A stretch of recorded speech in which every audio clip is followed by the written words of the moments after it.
Assalamualaikum warahmatullahi wabarakatuh. Halo teman-teman semua, kembali lagi dengan saya, Nurul Anissa, dalam video pembelajaran pelayanan kefarmasian di apotik. Rangkaian pembelajaran pelayanan kefarmasian di apotik telah sampai pada bagian 4, yaitu studi kasus. Mari kita bersama-sama menyaksikan kasus berikut ini. Mbak mau beli obat. Obat apa, Pak? Selamat pagi, saya apoteker di sini. Saya Nurul Anissa. Ada yang bisa dibantu? Ya Mbak mau beli obat untuk menuntaskan diare. Lagi diare ya, Pak? Iya. Untuk Bapak sendiri atau untuk siapa, Pak? Saya sendiri. Untuk Bapak. Usianya berapa, Pak? 31. 31 tahun. Iya. Oke. Mau beli obat apa, Pak? Loperamid HCl. Loperamid. Iya. Diarenya kalau boleh tahu udah berapa hari, Pak? Baru kemarin. Baru kemarin. Iya. Kalau ini frekuensi BAB-nya atau berapa kali BAB-nya berapa kali, Pak? Kalau boleh tahu. Sudah 3 kali. 3 kali ya? Iya. Oke. Kok belinya Loperamid, Pak? Kalau untuk diare itu sih untuk penanganan pertama harusnya banyak-banyak minum. Kalau Bapak punya Oralit bisa pakai Oralit di rumah. Kita juga punya Oralit di sini. Terus kalaupun mau minum obat, mungkin obat-obatan yang bisa menyerap racun aja, Pak. Nggak harus Loperamid gitu. Gimana, Pak? Katanya kalau loperamid itu bisa menuntaskan diare. Cepet ya katanya ya? Iya. Iya Setahu sih, Pak. saya. Iya, memang Loperamid itu obat diare.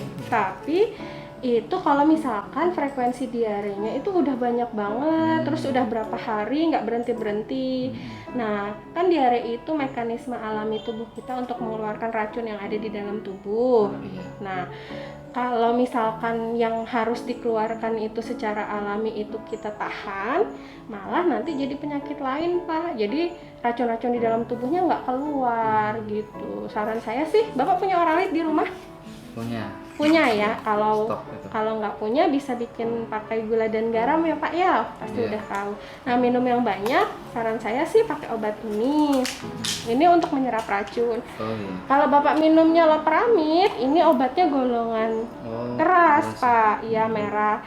Dan ini nggak boleh dikasih tanpa resep dokter karena resikonya besar, Pak. Bahaya gitu. Jadi saran saya pakai yang ini. Iya. Ini harganya 16.000, Pak. 16.000. Iya. Bayarnya Jadi di mana? cara minumnya setiap BAB nanti diminum 2 tablet. Iya. Iya, diminum. Nanti kalau misalkan sakit berlanjut lebih dari 3 hari, boleh kembali lagi nanti ketemu dokter ya, Pak. Iya. Silakan, Ya, Pak, terima 16.000 kasih. ya. Assalamualaikum.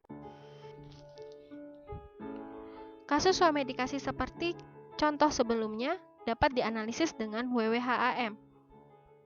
W yang pertama adalah who, untuk siapa obat diberikan, kemudian what, apa gejala yang dirasakan, kemudian how long, sudah berapa lama gejala dirasakan, action taken so far, atau apa yang sudah dilakukan untuk mengatasi gejala, dan yang terakhir, medicine taken so far, obat apa yang sudah diberikan sebelumnya. Hal ini untuk mengidentifikasi dan menghindari kesalahan dalam memberikan rekomendasi obat kepada pasien.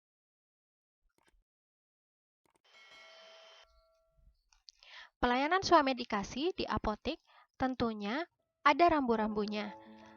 Obat yang diberikan haruslah obat yang dapat diberikan oleh apoteker sesuai dengan kewenangannya, yaitu obat bebas dan bebas terbatas. Oleh karena itu, seorang apoteker atau farmasis harus mengetahui dengan pasti golongan obat yang ada di apotik. Golongan obat yang pertama adalah obat bebas, kedua bebas terbatas, ketiga obat keras, keempat obat wajib apotik yang tercantum dalam daftar obat wajib apotik atau DOA, yang kelima obat esensial, yang keenam obat generik. Golongan obat ketujuh yaitu narkotika, dan golongan obat ke-8 yaitu psikotropika.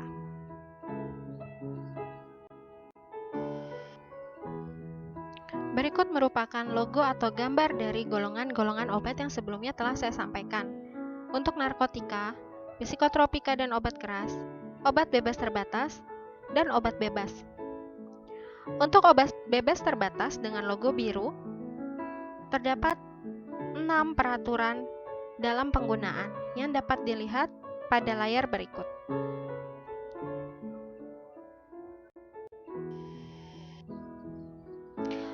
Setelah melihat contoh kasus swamedikasi, konsep WWHAM dan golongan obat, apakah menurut teman-teman, farmasis atau apoteker telah memberikan pelayanan yang sesuai dengan kewenangan dan kapasitas farmasi atau apoteker di apotek? Menurut teman-teman, golongan obat mana yang boleh diberikan tanpa resep dokter dan golongan mana yang tidak boleh diberikan tanpa resep dokter? Silahkan dipelajari lebih lanjut dan mendalam. Jika ada yang ingin ditanyakan, boleh dituliskan di kolom komentar atau dapat menghubungi secara langsung kepada saya.